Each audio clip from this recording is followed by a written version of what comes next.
Bonjour à tous. Merci d'être présents pour, ce webinaire du jour. On va attendre quelques participants supplémentaires puisqu'on avait plus d'inscrits que ceux que je vois à l'écran. Donc aujourd'hui, on va traiter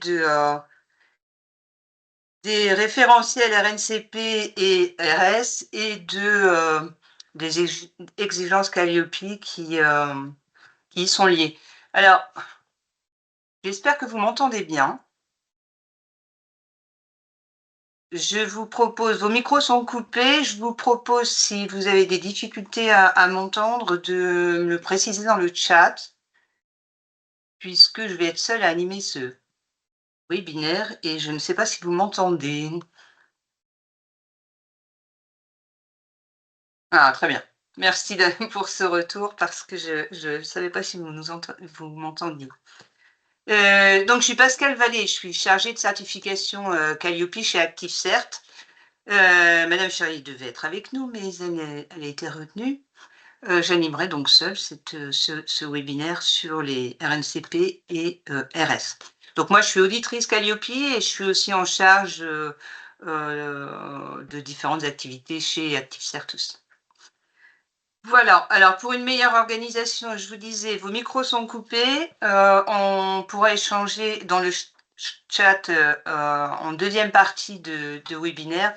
La première partie, je vais prévu une petite présentation, donc je vous présenterai les différents éléments liés au RNCP et RS, et puis on pourra échanger dans un second temps. Je vois encore des personnes arriver, donc on va encore patienter 1 ou 2 minutes, et puis on pourra démarrer. Ok, je vous propose donc de démarrer ce webinaire.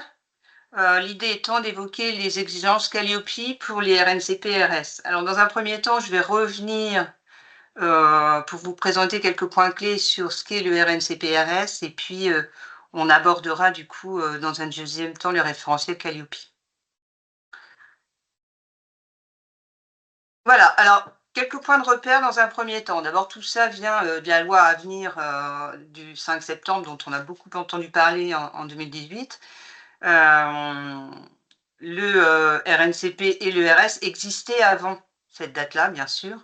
Ils sont même assez vieux puisque le RNCP date de 2002. Mais en fait, il était référentiel code de l'éducation et pas code du travail. Donc là, on a eu beaucoup de choses à bouger avec la loi de 2018 et ça a aidé à clarifier les certifications professionnelles, à organiser les certifications, à avoir un référentiel national centralisé pour le RNCP et pour le RS. Donc cette loi-là, elle favorisait aussi la formation tout au long de la vie, elle engageait chacun à se former, notamment via le CPF, qui à l'occasion de 2018 a basculé en euros. Si certains se souviennent sans doute qu'il était en heures avant cette date-là. Donc l'objet, c'est aussi de faciliter les reconversions et les évolutions de carrière. Donc, ces deux référentiels, on va aborder chacun séparément. Ils ont deux objectifs différents. Le RNCP va se consacrer à des certifications professionnelles visant un métier, et on abordera ce qu'elle représente. Le RS, lui, ça va être plus des compléments par rapport à un métier, des habilitations ou des compléments de formation, mais pas une formation complète à un métier. Le RNCP, alors le répertoire national des certifications professionnelles, je viens un petit peu de l'aborder, il a pour objet de permettre une validation des compétences et des connaissances acquises, qui sont indispensables pour pouvoir avoir une activité professionnelle. Donc ça, c'est la définition, c'est le RNCP est intégré dans le Code du travail et sa définition est clairement identifiée. Donc dans le RNCP, on va retrouver quoi? On va retrouver bien sûr tous les diplômes et les titres de l'État. Alors, ça veut dire les diplômes éducation nationale qu'on connaît bien, donc CAP, bac, BTS et tous les niveaux, jusqu'au master, hein.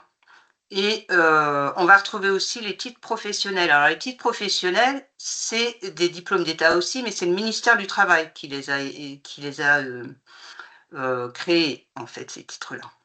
Les diplômes éducation nationale, eux, étaient par le ministère de l'Éducation nationale. Donc là, on a tout dans une base commune.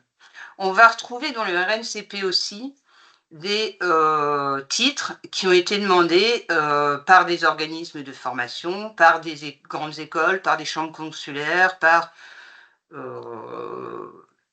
des organismes divers et variés, et qui, eux, vont faire une demande d'enregistrement au RNCP. Donc c'est une procédure assez lourde pour ceux qui l'ont déjà expérimenté, mais c'est tout à fait possible d'intégrer le RNCP en étant extérieur à l'État.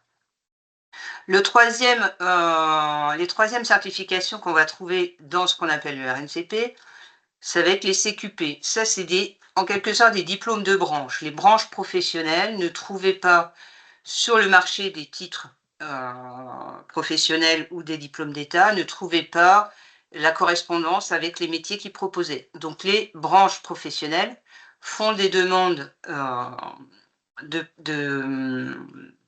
d'accès au RNCP pour certains de leurs certificats de qualification professionnelle. Donc en résumé, le RNCP, c'est des qualifications en fait. On va former, on va qualifier, on va former à des certifications professionnelles, mais on va qualifier les gens.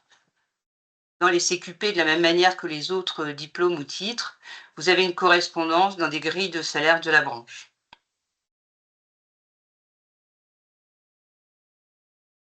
Pour ce qui concerne le répertoire spécifique en contrepartie, là on parle bien de certification et d'habilitation qui correspondent à des compétences professionnelles complémentaires aux certifications professionnelles. Alors là où il y a une petite ambiguïté, c'est qu'on parle aussi de certification. Et en fait, on devrait, enfin, selon moi peut-être, parler plus d'habilitation puisque c'est complémentaire à une certification ou à un diplôme.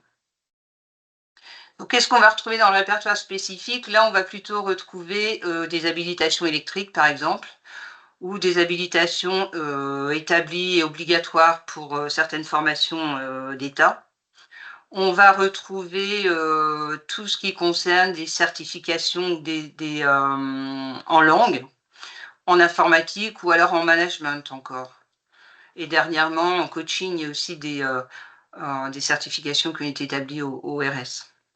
Et on va aussi retrouver d'autres certifications complémentaires à un métier. Alors ça peut être des mentions complémentaires en soudage, après on rentre dans des choses très spécifiques, ou les DU de l'université, les diplômes universitaires, eux ont aussi sont aussi répertoriés au répertoire spécifique. Ils viennent en complément. Alors j'avais mis un exemple d'un DU de criminologie qui vient en complément forcément d'un master en droit ou d'une licence en droit et qui vient spécialiser en fait la personne.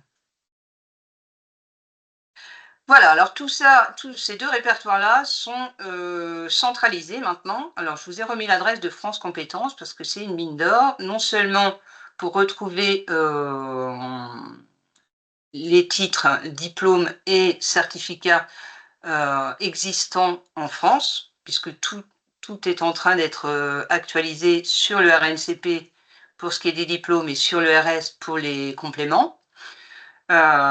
Et sur France Compétences, vous pouvez trouver tout ce que vous souhaitez en termes de certification ou de diplôme. Donc soit vous avez le numéro et vous pouvez rechercher par numéro, soit vous n'avez pas le numéro et vous pouvez le rechercher par thématique, puisque tout est sur France Compétences.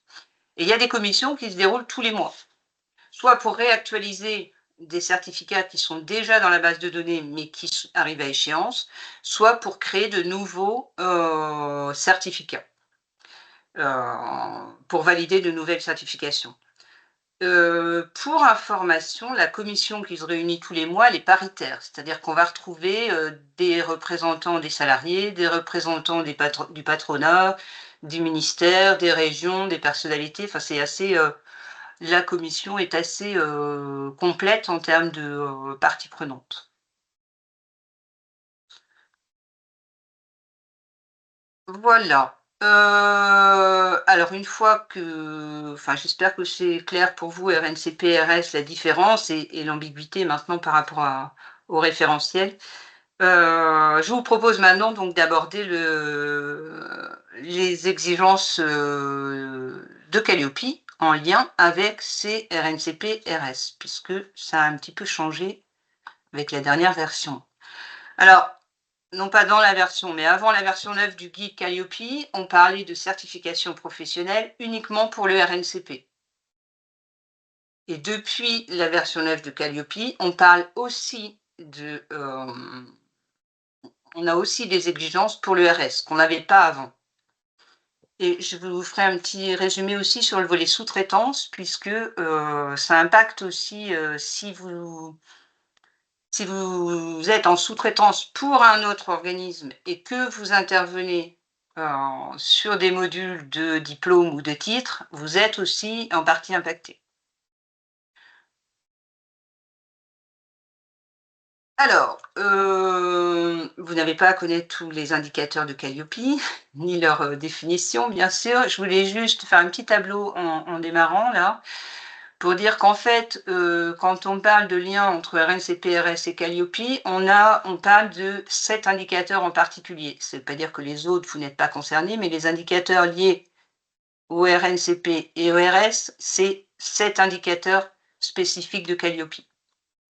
Alors, les 7 indicateurs, on va revenir en détail, hein. Pour le RNCP, donc pour les diplômes et les titres professionnels, les 7 indicateurs sont des exigences Calliope. Et pour le RS, mais on s'aperçoit qu'on a 4 indicateurs qui sont impactants pour les organismes dans le cadre de Calliope. Alors, je reviens quand même en détail. Je vous ai mis en vert ceux qui concernent le RNCP. Alors, c'est ceux qui existaient déjà dans l'ancienne version de Calliope, l'indicateur 3, l'indicateur 7 et l'indicateur 16. Ces 3 indicateurs-là ne concernent que les formations diplômantes et certifiantes au sens RNCP. Les autres indicateurs, les 4 autres indicateurs concernent RNCP et RS. Alors, le premier indicateur de Calliope, l'indicateur 1 et 3 d'ailleurs, concerne l'information qu'on doit diffuser à l'extérieur, au public. Dans l'indicateur 1 qui concerne les 2 RNCP et RS, vous verrez, non pas en haut du référentiel, mais dans un petit encart, une exigence spécifique, où il est précisé que l'information doit mentionner le libellé exact de la certification, le code RNCP-RS et le nom du certificateur et la date d'enregistrement. L'exigence Calliope maintenant sur l'indicateur 1, si vous avez des formations RNCP ou RS, c'est de spécifier ces éléments-là, au même titre que vous communiquez sur d'autres éléments dans l'indicateur 1, les objectifs, les prérequis. Vous devez, pour le RS et le RNCP, communiquer sur le libellé exact de la certification, le code RNCP-RS, le nom du certificateur et la date d'enregistrement. D'accord? Sur l'indicateur 1, c'est une nouvelle exigence. Dans l'indicateur 3, qui concerne aussi l'information du public, mais là, que le RNCP, il y a un petit nota bene qui vous dit que le taux d'obtention à la certification doit être mis en relation avec le nombre de personnes présentées à l'examen. Et vous devez aussi communiquer maintenant sur les débouchés, sur le taux d'insertion, sur le métier visé. Et tous ces éléments-là, vous les avez sur la fiche RNCP. Mais c'est une exigence. L'indicateur 5 demande que les objectifs soient opérationnels et évaluables. Et là, vous avez une exigence spécifique pour le RNCP et le RS. C'est que vous devez avoir des objectifs sur vos fiches programmes ou sur les lieux où vous communiquez. Les objectifs, ils doivent être conformes à ceux de la fiche RNCP ou RS. Ils doivent être conformes à ceux qui sont exigés par votre certificateur.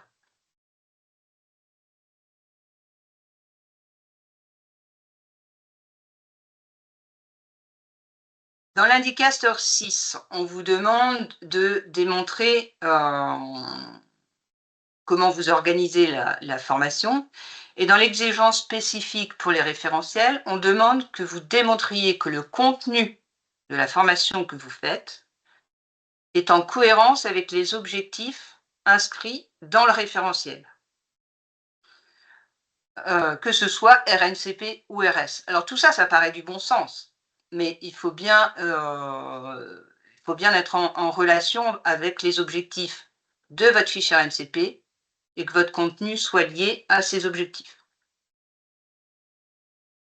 Indicateur 7, là encore, ça ne concerne que le RNCP, donc formation diplômante ou titre. Et là, vous devez montrer l'adéquation, ça c'est pas une nouveauté, démontrer l'adéquation des contenus avec les exigences de la certification visée. Il y a des exigences dans les RNCP, on vous demande que vous précisiez, que vous exposiez l'adéquation entre le contenu et les exigences. Indicateur 8, on parle du positionnement des stagiaires. Et là, l'exigence spécifique pour un RNCP et RS vous demande de démontrer que les prérequis que vous avez mis dans vos programmes, dans vos formations, sont bien cohérents avec ceux qui sont sur la fiche RNCP et ceux qui sont exigés par vos certificateurs. Pour l'indicateur 16, qui ne concerne que les RNCP, formation diplômante ou titre d'État, de la même manière qu'avant, on vous demande de respecter les exigences formelles de l'autorité de certification. Ça veut dire de respecter le référentiel d'évaluation finale de la certification.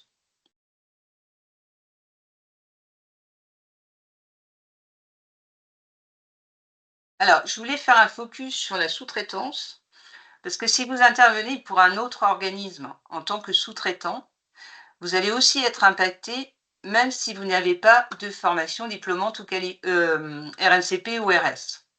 Je m'explique. Dans tous les indicateurs qu'on vient de voir, vous avez des indicateurs qui peuvent vous impacter. Donc pour la sous-traitance, bien entendu, l'indicateur 1 et 3, qui sont de l'information du public, vous n'êtes pas concerné, ce n'est pas vous qui communiquez auprès du public sur les formations pour lesquelles vous intervenez pour le compte d'un tiers. Pour ce qui est des objectifs de la formation, il va falloir que vous démontriez que vous tenez compte des objectifs que le donneur d'ordre vous a donnés. Pour l'indicateur 6, il va falloir démontrer que le contenu de ce que vous proposez, il est cohérent avec les objectifs du référentiel. Donc si vous intervenez, je vais prendre un exemple, dans un bac pour un module français, il va falloir que vous puissiez démontrer que le contenu de votre module français, il est cohérent avec ce qui est demandé dans le référentiel. Alors, encore une fois, c'est du bon sens, mais là, il est expressément demandé de le vérifier. Indicateur 7, donc pour les formations RNCP, si vous intervenez pour un bac, et que dans votre ordre de mission, il est mentionné que c'est vous qui devez... Alors, attendez, du coup, j'ai un trou sur le 7, c'est l'adéquation avec le référentiel. Vous allez devoir, si c'est mentionné que dans votre contrat avec l'organisme chez qui vous intervenez, que c'est à vous de définir le contenu par rapport au référentiel, dans ce cas, vous êtes impacté. En fait, l'indicateur 7 et 16, c'est la mise en place des examens. Si dans votre ordre de mission, il est spécifié que c'est à vous de le faire, vous serez impacté puisque vous serez audité en tant que sous-traitant sur ces éléments-là.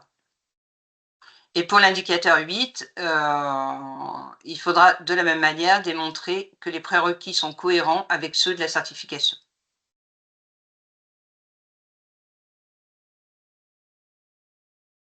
Alors voilà, tous ces éléments-là, vous avez pu voir dernièrement beaucoup de posts sur des évolutions du RNCP, des RS, des nouveaux documents à compléter, enfin, une certaine uniformisation qui est en train d'être mise en place.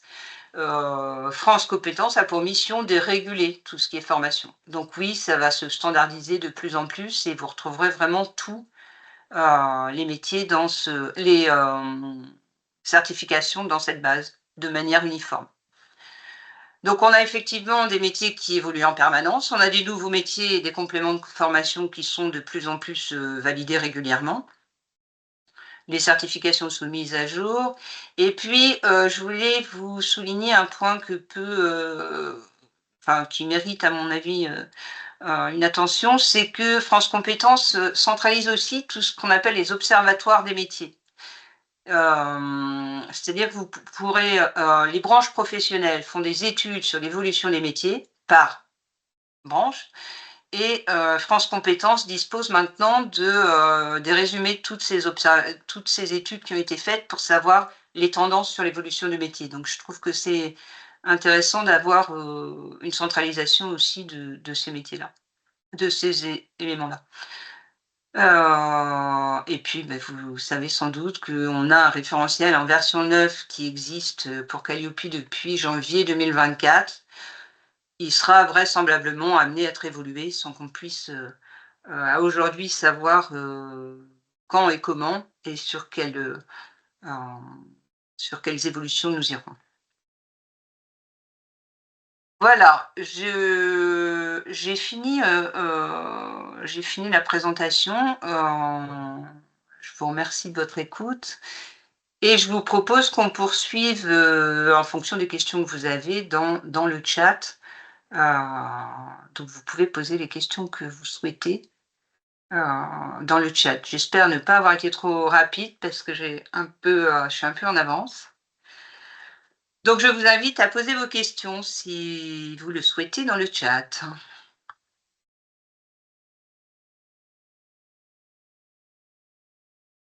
Des questions qui se lancent? Ah, Isabelle se lance.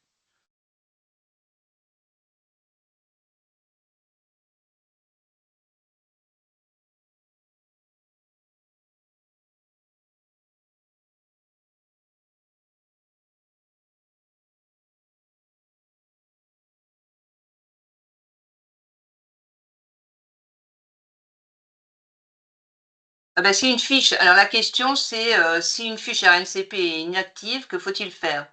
Bah, i si elle est inactive, ça veut simplement dire que la certification n'existe plus et donc soit, elle est en cours de réactualisation parce que ça, c'est arrivé, assez régulièrement. Si elle est en cours de réactualisation, vous le notez. Si elle est inactive, définitivement, bah, vous ne pouvez plus mentionner ça. Ça n'est plus une certification.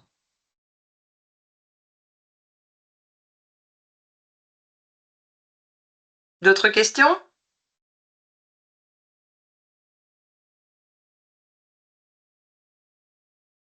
Ben non, plus de financement. Si la question c'est plus de financement, non. Alors après, faudrait avoir le contexte complet, mais si sur France compétences, la fiche est notée inactive, elle n'existe plus. Souvent elle est remplacée, souvent, pas toujours, parce que la tendance est peut-être pas à développer, et à multiplier les certifications, mais inactive non et vous pouvez plus communiquer dessus non plus, hein. Sauf à spécifier, clairement l'information, qu'elle est en cours de réactualisation.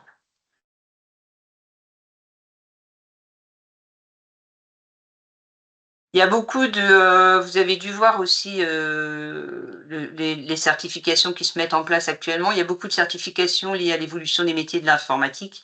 Ça, c'est quelque chose qui se développe beaucoup et puis après il y a des métiers, ou des certifications, sur des choses, plus niches, plus spécifiques. Je pense à un répertoire spécifique qui vient de valider, la la réalisation de perruques, de former des personnes à la mise en place de perruques. Alors c'est un métier très particulier, mais c'est un métier en même temps qui n'avait pas de certification et qui est très technique pour ceux qui connaissent.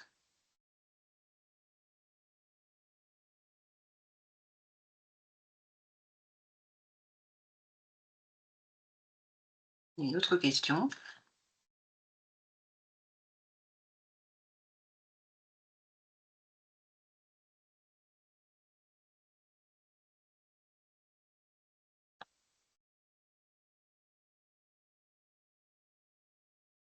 Ah,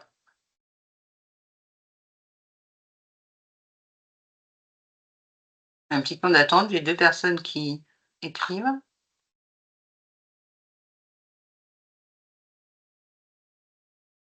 Alors c'est vrai qu'il y a eu un peu, cette confusion avec la version 9 puisqu'on parle de certification dans les 2 cas.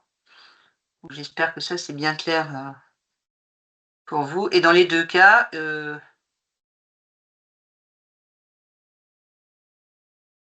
alors l'indicateur 8 ne parle pas de sous-traitance. N'est-il pas au donneur d'ordre de s'y conformer? Oui, bien sûr, c'est le donneur d'ordre qui s'y conforme, mais vous devez le vérifier quand même. Forcément, quand vous intervenez sur un module, particulier, s'il y a des prérequis au départ, normalement, ils sont vérifiés sur les diplômes, mais c'est peut-être un peu moins vrai sur les répertoires spécifiques. Là, il n'y a pas toujours de vérification du donneur d'ordre ou alors vous intervenez sur une partie. Mais de fait, c'est plus au donneur d'ordre au départ.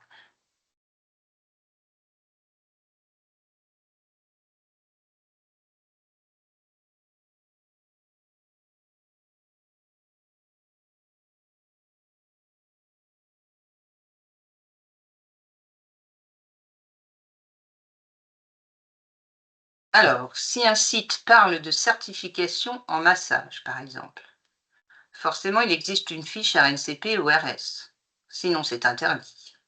Comment retrouver la fiche sinon citée sur le site? Et pour avoir les financements obligatoires, y a-t-il un lien avec RNCP ou RS? Je suis nouvelle dans le domaine. Alors, clairement, l'exigence Calliope, elle est que le public ait tout de suite la référence. Le code, c'est l'indicateur 1, hein, que toute personne qui va sur un site internet ou peu importe le biais par lequel vous communiquez, hein, il n'y a pas d'obligation d'internet pour Calliope, mais l'exigence, elle est maintenant justement que vous ayez le code RNCP ou RS, que vous ayez le titre exact de la certification et le nom du certificateur. Donc, comme ça, vous devez pouvoir avoir toutes les informations, hein. Donc, s'il y a certification, vous devez avoir l'information. Et deuxième question, si je comprends bien, est-ce qu'on est obligé d'avoir une certification pour faire une formation en massage? Non? Alors après, à la limite, il y a pas, vous trouverez des formations sans certification. Comment retrouver la fiche sinon citée sur le site? Et pour avoir des financements obligatoirement en lien avec RSNCC? Non, c'est au cas par cas, là, c'est compliqué et puis, ça va dépasser, un peu mes attributions. Heu les financements ne sont pas, forcément liés au RNCP-RS. Vous pouvez avoir des financements selon les domaines sans certification, mais forcément, il y en a un peu plus dans l'autre, quand vous avez une certification. C'est obligatoire pour le CPF, par exemple. Est-ce qu'il y a d'autres questions? Alors, pour les programmes de formation, doit-on obligatoirement reprendre les objectifs figurant sur la fiche de formation certifiant du certificateur? Alors, ça va être un peu au cas par cas. Je pense que c'est un peu la tendance quand même. Si vous avez des objectifs, sur la fiche RNCP ou RS, j'ai les certificateurs, c'est eux qui vont vous l'exiger. Alors les certificateurs sont contrôlés par France Compétences maintenant. Donc ils vont forcément, et vous l'avez vu, avoir de plus en plus d'exigences.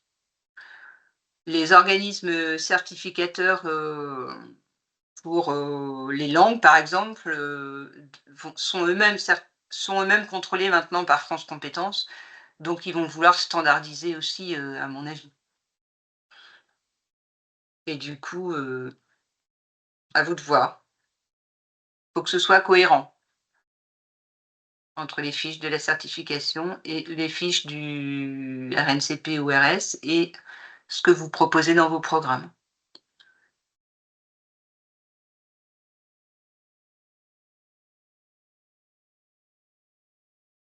Et après je comprends pas bien, vous me dites s'il existe plusieurs niveaux d'objectifs. Ben, plusieurs niveaux, ça veut dire effectivement des objectifs, scindés s'il y a plusieurs niveaux. Mais normalement, c'est déjà prévu dans la certification.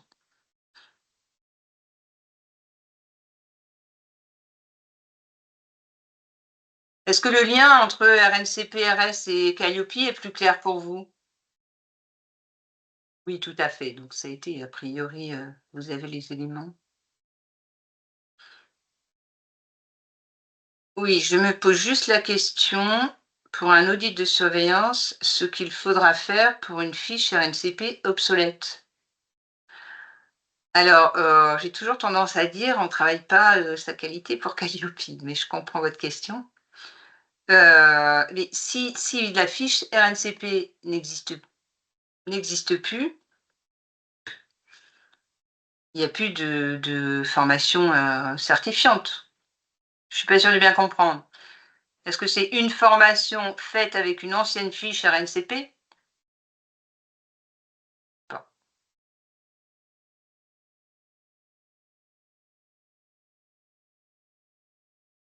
On ne peut pas vous auditer sur les exigences là, dont on vient de parler, viennent de la version 9 de Calliope. Donc depuis janvier 2024, ils sont obligatoires. Ouais, c'est ça, je vais voir avec l'organisme. Effectivement, vous contactez votre organisme certificateur pour savoir, ce qu'il en est parce que c'est vrai que c'est important. Encore une ou 2 questions? J'ai en charge de regarder le site de l'OF et je vois 2 fiches non actives. Je vais creuser la question de la remise en cause du diplôme. Bonne idée. Effectivement, l'idée c'est, Calliope, l'idée c'est la transparence des informations, hein.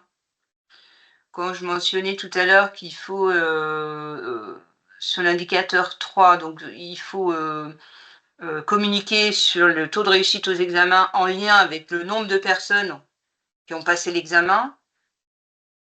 C'est vrai que si vous avez 100 de réussite, pour une personne, c'est pas pareil que d'avoir, 100 pour, 200 personnes ou 95 pour 200 personnes. Mais le lien avec le nombre de personnes, à l'examen est important aussi. Quand une fiche n'est pas active, il est indiqué sur France compétences la fiche de remplacement. Alors, sur France compétences, vous avez les fiches actives et inactives. Mais en général, sur la fiche active, vous avez, le numéro de l'ancienne fiche plutôt. C'est plutôt à l'envers que ça fonctionne. Il n'est pas mentionné la fiche qu'il remplace, je crois pas. OK, ben si vous n'avez plus de questions, on va clôturer cette intervention. Je vous rappelle qu'on fait merci pour le pouce. On fait un, webinaire par mois, tous les 3e jeudis du mois en général.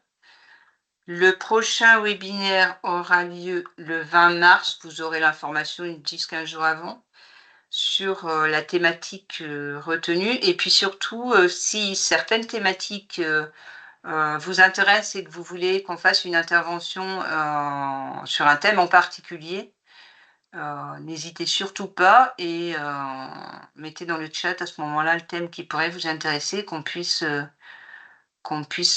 tenir compte et puis aborder ce thème-là à un prochain webinaire.